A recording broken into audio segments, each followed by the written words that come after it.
Powered by Sports Interaction, Canada Sportsbook. Welcome, everyone, to Game Over Calgary following a disappointing but kind of optimistic, maybe, but definitely disappointing loss for the Calgary Flames against the number one team in all the land, the Boston Bruins. My name is Peter Klein. His name is John Easthope, and this is Game Over Calgary. We will get to the reaction in just a moment, but first, I ask you, want to bet? Then get in on the action at Sports Interaction. The boys of summer are back on the diamond, and March Madness is on deck. Bet pre-game live in play or on one of our many prop bets. Sports Interaction makes it easy to deposit, play, and cash out. Head to sportsinteraction.com/SDPN or in Ontario, download the app now using the QR code at the bottom of the screen. I always point in the wrong direction, but it's that one. 19 years and older, please play responsibly. If sports gambling is a subject that is difficult for you and it's an area that you struggle with, there are ways to help. We have links in the show notes. So, welcome, John, from the Double Digit Hockey Show. John, first of all, how are you this evening? Muted, apparently. There we go. I'm good, Peter. Good. First time I'm apparently using a microphone. Oh, no, hey, it's all good. Look, if there wasn't a technical issue, then it wouldn't be Game Over Calgary. Right. I do not know how to react to this one. And in classic me fashion, I'm just going to kind of bleh for a sec, and then you can kind of make sense of my thoughts after. On the one hand, for sure don't give up the first shot of the game to go into the goal again. On the other hand, they controlled most of the play. On the other hand, they controlled most of the play until Boston pushed back at all, and then they didn't control most of the play. On the other hand, it's great to get a point out of a game against Boston. On the other hand, times 4, for sure don't lose that game. Like, it just, it is such a roller coaster of emotion following this game. I'm Ricky Bobby in Talladega Nights. I don't know what to do with my hands. I don't know what to do with my thoughts. That's absolutely, I'm on board with that, because on one hand, that was one of the better Flames games we actually watched this season.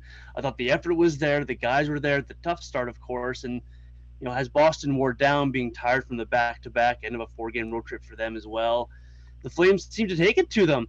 But then when Boston felt the need to push a little bit, they just kind of like, okay, let's go get a goal. And they found a way to, at the end of the day, to win this game. It's a really weird game to watch, but I actually really like the Flames' effort overall in this one. But definitely, let's make that first save once in a while. That'd be nice. That's 8 times this year they've done that now. 8 times. That's ridiculous that they've done that first goal in the first shots. I can't explain it. I can't remember anything like it. Like, you said to me when we were messaging about this game that it's like, of course, this is the thing that Vladar borrows from Markstrom. Like, I've never seen anything like it. The struggles that this team has, and like there is part of me that it's almost like the guys shouldn't get bothered by it now because you're just kind of used to it. Like if I woke up every morning and my cat bit my shin, at some point it's on me for being surprised that the cat bit my shin. Right. So sorry, go ahead. Yeah, I was gonna say it goes so far that when Markstrom came in that second period, my Twitter was full of people saying, "Just save the first one, would you?" Just save. So it goes that far, and Flame fans are that into it, where it's just anytime there's a goal that comes in, just stop the first one, and it's a pretty low bar, I think, at this point. It's like an opener in baseball where you get you bring in a reliever to get through like the heart of the order, and then bring in Markstrom for the second period, and he's fine.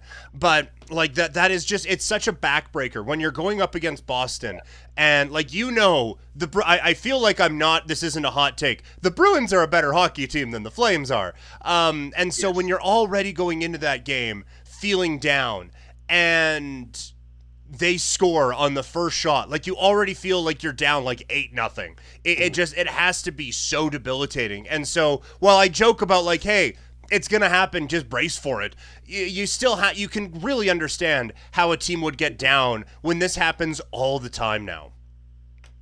Well, we don't want to make light of mental struggles, but that's what the Flames seem to fall into every game here. The first 5-10 minutes of a game, it's that mental hurdle that they have there. Just let's get that first save out of the way, get to the next step. You blinked in this one, and it was 2-0 on 4 shots, and you're just like, well, that's a tough thing to battle back from. But we could take the positives in this game that they did battle back in this game, and we did had that battle back after falling down 2-0. But it is just like you said, it's demoralizing for a team to always be down, always be chasing. They did it the hard way today, and they only got the 1 point when probably they should have gotten the 2. I don't know how you fix it though. Like it's a weird thing to always fall down 1-0 first couple of shots here and always be battling back and always be chasing. And it's hard to win hockey games that way. And we saw the results of that over the last little while here, where the Flames have dropped points left and right while all these teams around them are picking up those points. The Flames are making it hard on themselves, doing this game after game after game, and it's just a spiral. But I don't know how to stop it. And if I did, I probably would have Sutter's job. Yeah, exactly. Yeah. Like, it's unfair to be like, okay, well, how do we fix it? Because before, the way you fixed it was put Vladar in. But now, right, he's part of the problem. I am Yes. seeing people, and it's becoming more part of the conversation now. The call up Dustin Wolf train. And Yes. look, I think that there is a future for Dustin Wolf, potentially even with this franchise, and probably sooner rather than later. All of these things, I will absolutely agree to. It ain't now. Let him. I understand he is balling out as a goalie in the American Hockey League. It's different when it's Pastrnak and Marchand, though. You know, and if your season needs to be saved by the 22-year-old 7th-round pick in the minors, you probably don't deserve to be saved anyway. Like, to me, Yeah. I wouldn't, I would not be fucksing with anything that you want Dustin Wolf doing in the minors. Let him go be just absolutely awesome with the Wranglers and build up that confidence and have him come in and try out for a job next year. I am not messing with one thing Dustin Wolf has going. To me, it is up to Markstrom and it's up to Vladar to figure it out. I don't think it is up to the young goalie in the American Hockey League to solve this team's problems. Yeah, it makes for a bad show when the two hosts agree to the exact same point that they agree to. But I'll further that. Like Dustin Wolf, you want the guy to have confidence. You want him to continue to grow that game. This is not the development league. The development league is the AHL, and the guy is ripping it up. Absolutely is. Let him rip it up. Let him take the Wranglers to as far as he can in the playoffs. This NHL mess the Flames have themselves in right now is not the place to put a goaltender to try and fix it. It's going to take his confidence away. It's a big mess. It's a big shoulder to load right now for the Flames where they are. If you're going to go down the goaltender route, and I don't think they will, you're looking trade somehow, or Oscar Dansk if you want to go to the minor leagues for someone to help them out here. Calling up Wolf right now, I think defeats the purpose of trying to develop Dustin Wolf into what you're hoping he becomes. You want him to be the next Kiprusoff, Markstrom, number one guy. I wouldn't mess with that now in the middle of a season where you're really not sure where this team is at and whether you should be adding or taking away from it headed to the trade deadline in just a couple of days here. So I'm all on Team Wolf in the minors at the moment. Yeah, Mark Carvalho is messaging in. Also, I've been saying it that way all year. If I'm saying it wrong, I'm sorry. But Mark's saying, I completely disagree. This team would be in a much better position if it didn't have the third worst goaltending in the league, which, fair. But also, Yes, fair. again, are we sure? Like, I'm pretty sure Dustin Wolf wouldn't be the third worst goalie in the league. However, I just don't believe that this is a problem for him to be solving right now. This has to be Markstrom and Vladar figuring it out. I don't think that you need to just have your entire season rest on Dustin Wolf, and then if it doesn't go well, then all of a sudden you've kind of fucked up 3 goalies. And Yes.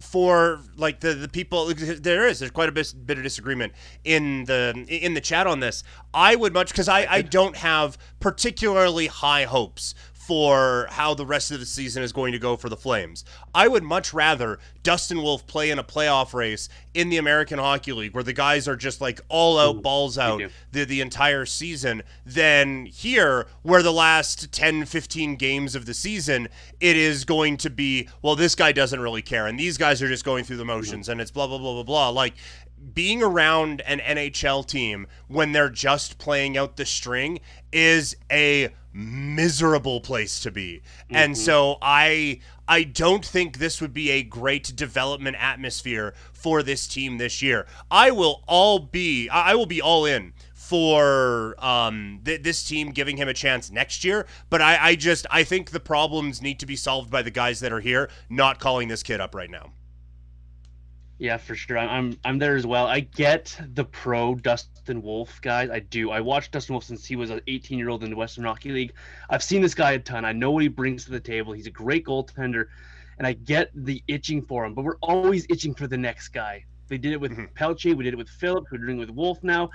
This locker room the Flames have right now is not going to get sorted out by somebody coming in and fixing it. These guys are veterans in there. They need to figure it out themselves. I'm with you. I think Markstrom was great tonight when he came in relief. He had a really good, solid game. He had a tough time in the overtime with that last goal with 4 seconds to go, but he had a beautiful save on Bergeron just before that. He was very good in that third period, trying to keep the Flames ahead or tied in this hockey game. I think a lot of the answers for the Flames, too, is they've got to start finishing. They had 58 shots tonight. 58! All credit to Allmark, but you've got to be able to find more than just 3 goals when you have 58 shots in the National Hockey League. So people will rag on the goaltending, and it's justified, and I get it. But we also need to start finding that one extra goal. We need to start finding that one extra push at the offensive end, and maybe that helps alleviate some of the pressure these goaltenders are facing. So this answer that we're trying to find here, there's no magic to it, but I think it's a team effort here. And getting Dustin Wolf up here just might mess his career up more than help the Flames currently. A couple of things. First of all, the chat is bumping tonight. It was full before we even got rolling. And goalie talk gets the people going. And once again, it's an example I bring up all the time. I vividly remember having the conversations like, look, these two assholes can battle it all they want. Yanni Ortio is the one who is saving the franchise. So, I've been there before. Also, both J Money and Noah have brought it up. Elliot Friedman tweeting 3 minutes ago. LA and Columbus are working on a Korpisalo-Gavrikov deal. Word is one of the pieces return will be Jonathan Quick. Love watching him. Fantastic run, blah, blah, blah, blah. A first-round pick will also be involved. So potentially another blockbuster deal coming the way of the National Hockey League this evening with Frank just verified that there, Peter. Oh, did he as well? Okay. Frank tweeted LA Kings have traded Jonathan Quick to Columbus. He's part of the deal that will send back Korpisalo. Okay. Yes. Thank you. All right. Yeah. It's very clear now that I only have my Twitter notifications on for Elliot and not for Merrick. So, it's probably gonna stay that way. Look, that's an interesting one. There was part of me that if Vladar could have kind of turned things around, and you look at kind of the goalie market out there right now, there was part of me I was like, maybe you flip him for like a third and then you bring Wolf up and just see what happens. I don't think Vladar is helping his trade value off a whole lot right now, given everything that has gone on. But yeah, the chat is going. We got 75 people in the chat right now and only 9 people have liked it. I understand you disagree with us on the goalie thing, but I mean, come on, we're still entertaining. So give us the like, share this podcast, share this video with all your friends as we, misery loves company. We want to chat more about the Calgary Flames. It's so much fun when this chat is going. There's like 8 different chats going on right now. It's a lot of fun in this chat. So share it with your friends and let's keep this thing going. Of course, subscribe to the channel, like the video. That is the way that we help grow this thing. There were a few positives to take away from this evening. There's, like you said, like finishing is a bit of an issue. Goaltending was a bit of a thing. But to steal a phrase that is used a billion times, the kids are all right. For the first half of the game, Walker Duehr was the best Flame, and then I think he handed that torch off to Jacob Pelche for the second half of the game. I could watch those two kids play all day, and I guess this is a counter to us talking about Wolf, but that youthful energy that those kids have been bringing, I think has kind of saved the Flame season. Well, Walker Duehr made Milan Lucic look really good tonight for a lot of this hockey game. Walker Duehr was absolutely everywhere. I tweeted that out, and I loved his game. It was full of energy. He had a nice chance in that third period as well. He was really, really good. And Pelche just seems to be a natural fit there with Huberdeau, whether it's the French connection they have there, whether it's just skill sets matching up. But it looks really, really good. And he's dragging people along. I haven't noticed Huberdeau as much until Pelche was on that line with him. And now he's dragging Jonathan along there, and they're forcing Kadri to keep up with them. And it's awesome to watch these kids do it, and this skill coming through. And these guys have really made the Flames a little tougher to play against, a lot more speed in the lineup too with these guys going, and it's really good to see. So definitely some positives from these guys. And if Walker Duehr can make Milan Lucic look dangerous like he did tonight, more often than not, I think those guys are going to find some dirty third, fourth line goals here, and that's what the Flames are missing here, that extra goal. If it comes from those guys, they found something there, and I just love the energy Jacob Pelche finds on that bench, and you can see him with Huberdeau and how they act together. It's pretty fun. It's pretty infectious to watch. Just wish it came with a little bit more success now on the ice, but it's really good to watch these kids come in here, show Sutter they belong, and then it's really good on Sutter as well. Let's give him a little credit. He takes it in the teeth a lot this season, but give him a little credit for recognizing this and playing these guys where he's playing them and giving them the minutes that they're earning. And I think that's really, really good for the coach to do that and let these kids spread their wings here, so to speak. Yeah, I don't know how much support you're going to get on the "let's give Daryl Sutter some credit" talk. I think half the chat had him fired, and the other chat sold the team and didn't even give him a chance to not be fired. So just give him a little credit on that. You got to give him a credit where it is due, and when he sees that Walker Duehr's playing well, throw that line out again, and he does. And Lucic gets a chance in that third period. How many chances did Lucic have in that third period? 2 or 3 to score and get a goal. So I'll give him credit where other people are slow to give him credit, and I'm happy to die on the hill alone if I am the only one doing it. Also, Murray Edwards was in attendance tonight. Logo just tweeted that one out a couple of seconds ago. But I don't think that's of note of any way. It's just Gary Bettman was in town, so you know. Yeah. So I guess so is Murray Edwards. But no, like I think one of the things I was getting frustrated about for a lot of this season was, yeah, the Flames got 100 shots, but they were all from outside. They weren't high danger chances. They're getting high danger chances now. Like tonight, someone said in the chat, I want to find it here. Like I said, the chat is bumping tonight, so to try to find it. It was left-handed penman. I should have assumed. Left-handed penman comes with a lot of good takes in here. Left-handed penman said, we did actually get goalied tonight. Tons of high danger chances, not just garbage from the outside. Plenty of that as well. And yeah, like, you're going to get a lot of shots from the outside. But no, they got chance after chance after chance. They just ran into one of the best goalies in the league this year. I will admit, you see the great numbers that Ullmark is putting up, and you think, well, yeah, it's Boston. You know, like a strategically placed donut could be getting some of those saves. But he was their best player tonight, and he was the only reason the Flames didn't put up like a touchdown tonight. I loved how much they were able to generate. I'm really liking, because it's been a few games now. I'm sure there's a couple of exceptions in there, but it's been a few games now. They are starting to generate those high danger chances. It's just like you said before, it's the finish that needs to be there now. Yeah. You got to give Ullmark all this credit for this win for Boston. He saved them on so many occasions. That second period, when Boston started to slow down, he just made save after save, made it really look good. He stoned numerous guys in the overtime. It was really good for Ullmark, and the Flames, just if they can get that finish, this is obviously a completely different game and a completely different season we're talking about here. It's good that they're getting all these shots, and it's even better that the high danger chances are starting to teeter into the Flames' favor in these games. I don't know what they were tonight. I don't have that in front of me. I forgot to look that up. But it's nice to get these inside shots and to get these chances and watch guys go to the net and try to finish these chances. Just need some puck luck now to get that extra goal here and find some wins. Yeah, absolutely. And time is running out on that. Just one more note on this part before we go back into the chat. Jay Money tagged Audie and I in this. Ty Anderson from 98.5 The Sports Hub, also some NBC Boston stuff, said that this was, tonight, was the worst shot differential in the history of the Boston Bruins. Also, the most saves in a single game in franchise history for Linus Ullmark, and all of that comes in a win. The high danger chances tonight were 18-2 for the Flames, which is a couple of things. One, holy shit. Two, they gave up 4 goals and only 2 high danger chances. To quote several people, Math's not really mathing on that one all that well. That's No. I mean, again, that's the Flames season in a nutshell. All this according to National Stat Trick. Expected goals for the Flames 4. Expected goals against 0.75.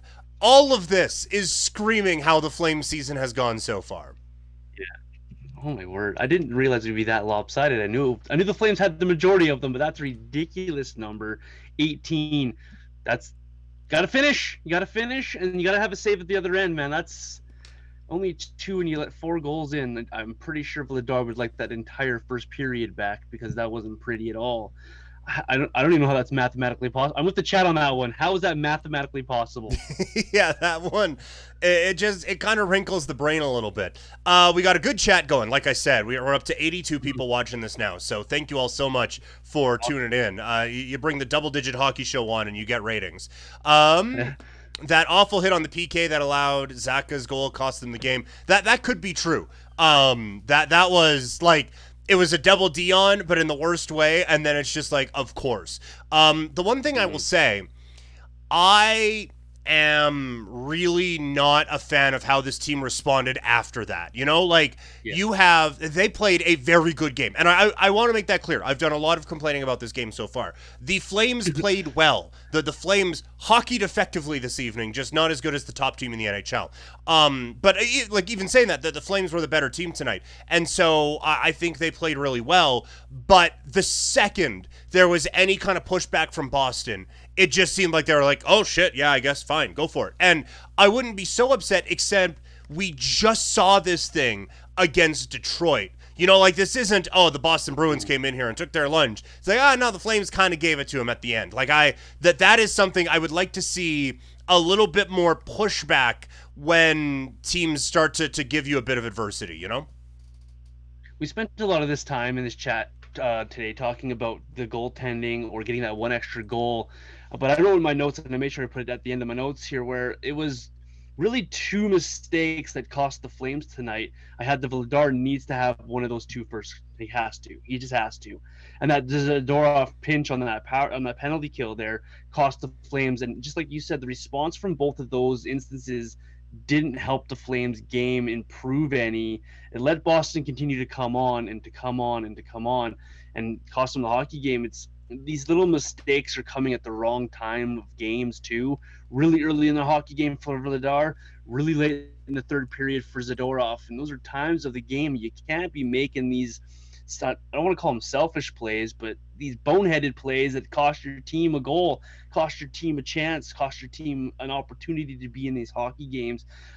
So yeah, I'm with you on that one. The response after the Zadorov pinch and that goal there, it's deflating because you had that game. You were so close to winning that hockey game.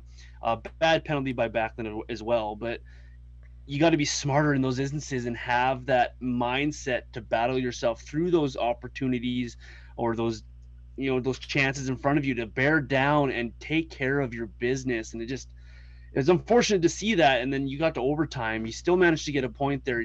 You just wish they would have had a little bit more on the end of that overtime there, a little bit more gas to put this game away. But I don't know. Yeah. It's a game of inches, a game of mistakes there. Totally.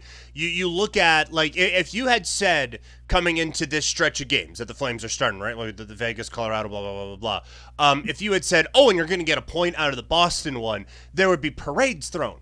But you see how this game went, and you had 58 shots, with normally if I say that, I'm being hyperbolic. That's literally what this team did tonight. So, like, you put all of those things up, you had them. You had it right there. You were 4 minutes away from a win. And then even then, in overtime, you have a couple of chances 2-on-1, and you're 4 seconds away from getting to a shootout. It's so... Ugh. It's just so devastating. And now, with the way things have played out around the NHL tonight, the Flames now sit 5 points out of a playoff spot with 21 games to go, behind the Jets and Edmonton. They're also 5 points out of third in the Pacific Division as well. It feels like a really big uphill climb, which will get us into our next segment. There's a lot of talk in the chat right now about Matthew Phillips.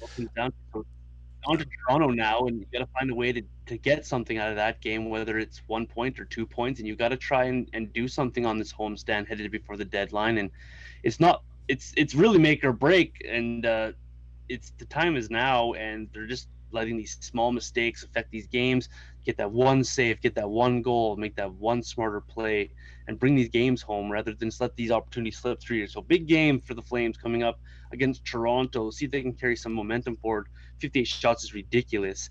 We don't need quite that many next game. Let's get some more goals rather than shots here, and try to get some points. Yeah, need the points now. Like, Toronto has loaded up. You need to find a way to win that game. Minnesota, the game on Saturday is huge. And then same thing, like you got Toronto, Minnesota, Dallas, Minnesota coming up.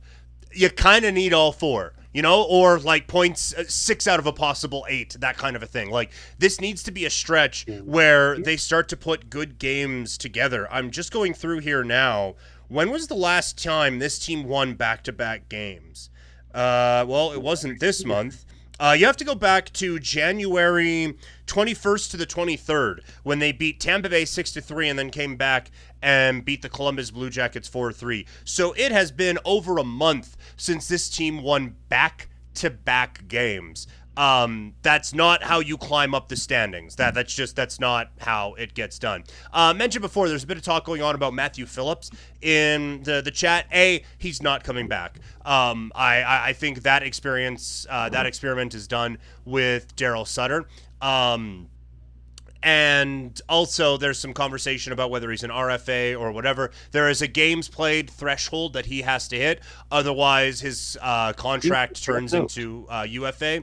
And that he's probably not going to hit that. So keep the comments coming in the chat. There is a ton going on. I agree with Camden Kelly here. Boston had no legs left, and Calgary let them outskate them. That is another part of it. You were able to jump. They just played in Edmonton last night, and that was a heck of a hockey game they played last night.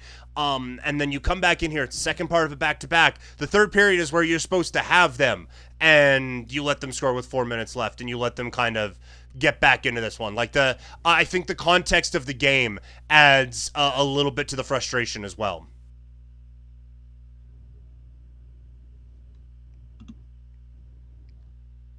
Oh, all right. Looks like we have lost John momentarily here. We'll see if we can get him back. Let's see. What more from the chat can we have? A lot going on with Matthew Phillips. A lot going on around Matthew Phillips. Oh, I think we have John back here. Let's just see really quick as the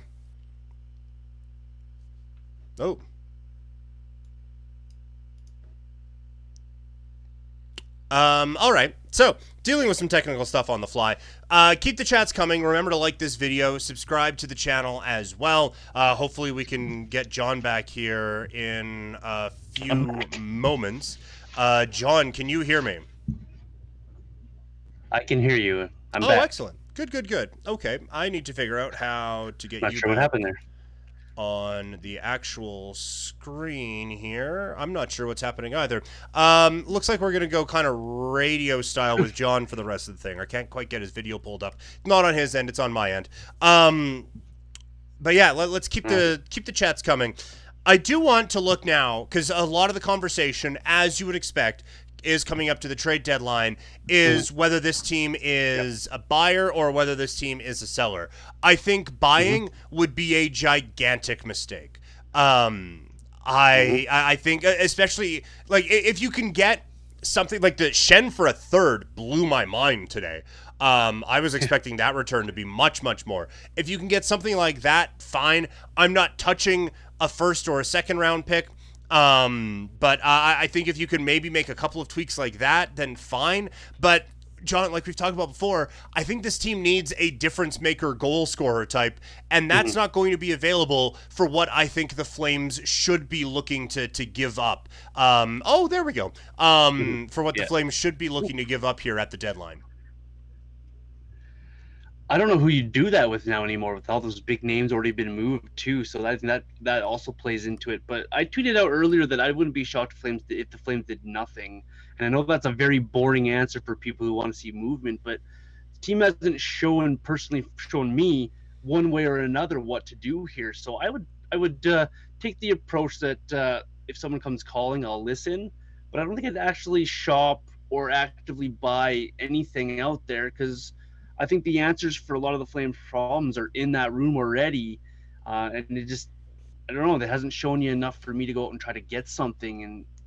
And yeah, go get a depth defenseman to help with your depth, but what is that going to do for you at the end of the day? But if someone comes along and offers you something for Zadorov or another defenseman, maybe take a look at it. Maybe that's the better path to go down. But I wouldn't be surprised if the Flames actually didn't do anything ahead of the deadline, because there's not much left out there either. We've seen a lot of movement already, and who do you go out and get now? It comes to question to help fill these holes. Yeah.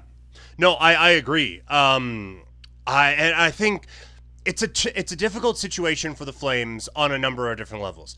First of all, the owner, who is apparently in attendance tonight, is never going to be okay with a rebuild. Absolutely, 100% of the time, that is going to be a no.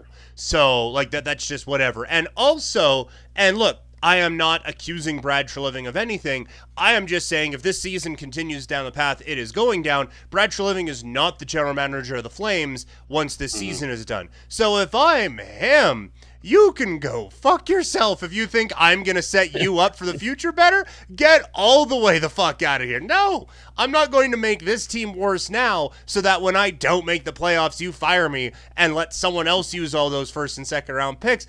Are you kidding me? Of course not. So I think the Flames are in a bit of a unique position. Like, I think you could look at how things have gone, and today was wild with all the trades going down, and the dust has settled, and there's a couple pretty good defensemen still available, but like you said, John, there's not much left for forwards there. If you wanted to be the prettiest girl at the bar and be like, okay, everyone wants to come to me now, what you could, Toffoli, Lindholm, Backlund, even if you wanted to. You know, like you could all of a sudden be the team that kind of decides this trade deadline and figures this thing out. I think that there is, under regular circumstances, I think there'd be a great chance for the Flames to actually get a pretty good haul for some of their guys, and it wouldn't necessarily be a gigantic 8-year rebuild or anything like that. Yeah, I agree. I like that line of thinking, but then I got to take it a step further, is who's making those decisions? You talked about the no contract for Brad Treliving at the end of the year. Murray's in town. Do we see a contract extension? Hey, now go fix this? Or do we go in a different direction this offseason with the new guy in charge, please, not Daryl, and have somebody else make these decisions? That's another step to this. This Flames team might be at that point here where they got to start thinking a bit longer term about how do we fix this train going forward for more than just this immediate, hopefully making the playoffs this year. How do we fix it going into next year? How do we get the most out of Huberdeau going into next year?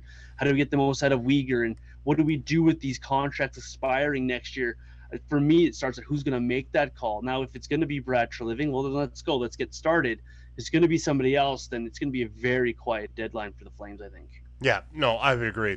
A couple of messages here in the chat. Monty Rai saying, no point buying. Don't give up any of our young guys. Hopefully now Markstrom's child is born. He can give average goaltending. It would be kind of fun if Markstrom just had the Fred VanVleet from the 2019 NBA Finals and just had the new dad bounce. And it's just like, all right, let's go. I can't miss now. That certainly would be something. Jay Money saying apparently Jonathan Quick is pissed. Yeah, Saravelli, I believe it was. Frank Saravelli said, to say Jonathan Quick is unhappy with the trade, I'm told, is an understatement. That is quite the thing. If the Kings are moving Jonathan Quick out, that is a gigantic move. And I think one that makes them better, but certainly shakes up the locker room dynamics there, 100%. 100%. Camden Kelly saying Lindholm should be your key piece and do what he wants so he re-signs and get who he wants. That would be, I think the world of Lindholm. I don't know if he is build your franchise around, but man, oh man, I think I'm close to that anyway with him. You got to be careful with those guys too going into next season. Is we just freshly came off of two guys in the same situation, a year left on a contract. Do you extend them now? Do you walk them to free agency? Do you trade them halfway through the year?